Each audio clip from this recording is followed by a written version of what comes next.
I didn't actually want to do this, but here we are. Hey, what is up guys? I'm KBHD here, and the iPhone 6s came out a couple weeks ago. You've probably already seen the reviews. It's out there. One of the biggest changes from the iPhone 6 to the new iPhone 6s is the updated specs, including the new A9 chip. So the A9 chip isn't actually manufactured by Apple. Apple is not a manufacturing company, but it's essentially designed by them and then contracted out to be built by a manufacturer and then put in the new iPhone. So this year for the iPhone 6s, there were actually two companies contracted to make the A9 chip in the new phone, TSMC and Samsung. Yes, Samsung, one of Apple's biggest enemies, builds the processor in the new iPhone. So on the outside, there's no actual way to know which one of those two guys built the A9 chip in your iPhone before you buy it. It'll just be a random selection, essentially. And there's also no official reason given why there are two manufacturers to such a major component, but it's probably volume. TSMC couldn't crank out 13 million of these chips by themselves. Samsung couldn't crank out 13 million of these chips by themselves.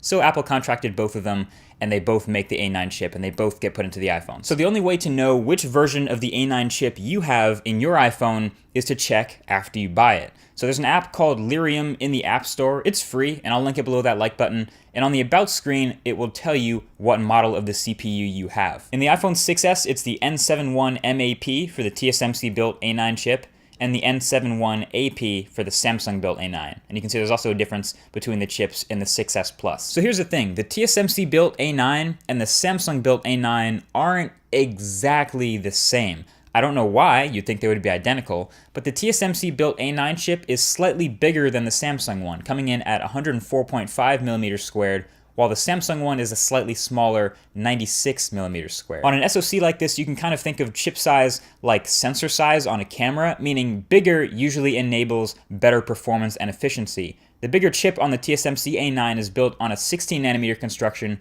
as opposed to the 14 nanometer Samsung chip. So once people figured out that there could legit be one of two different sized A9 chips in your iPhone, naturally people began to test to see if there's a legit difference in performance and battery life between the two chips. Naturally, we expect the larger TSMC built chip to do better at both. And it does. Someone found out that on the Geekbench battery test, the TSMC phone lasts up to 20 to 30% longer than the Samsung built one. Cue all the articles. I guess we got ourselves another gate. Well, it turns out the Geekbench test is essentially the worst case scenario if you're a CPU, and it's kind of hard to translate that test into real world usage. The Geekbench test is basically just maxing out the CPU at 100% and running it until the battery's dead and measuring how long that took. Real world behavior doesn't do this though. Even with a whole lot of heavy use, you're constantly cycling between a whole bunch of different performance levels, whether you're gaming or web browsing or multitasking with apps or texting or at sleep or whatever it's doing. So at full max load, the TSMC chip being a little bit bigger is definitely an advantage. But at every other performance level that's not max load, the difference is almost nothing. And that's exactly what Apple will tell you. That other tests show maybe 2 to 3% difference at worst. My buddy Austin showed in his video a TSMC and Samsung iPhone running side by side, playing an hour-long YouTube video. Obviously, you're not maxing out power or anything. And when it was over, the TSMC chip burned 14% and the Samsung 15%. Another friend, John, over at TLD, tried a 30-minute time-lapse with both phones.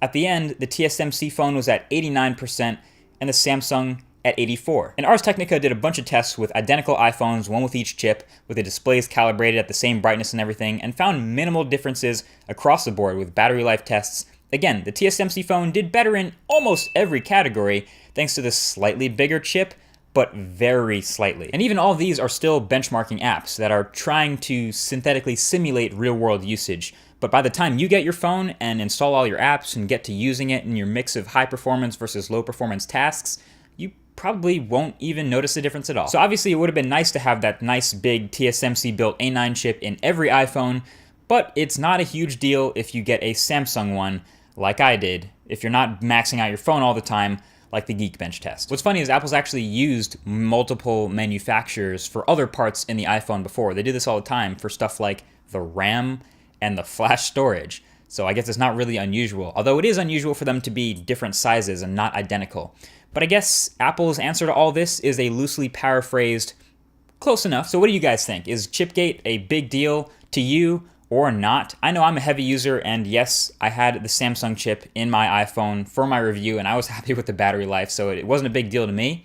But I feel like if we need to start another gate, which do we really? But if we do, it should be about something that's actually terrible, like the way this mouse charges. Anyway, thank you guys for watching this one. Feel free to share this video with anyone who you think might be interested in this whole iPhone chipgate thing. And if you hit that subscribe button below, you'll be among the first to see new videos like this when they come out. Again, thanks for watching, and I'll talk to you guys in the next one. Peace.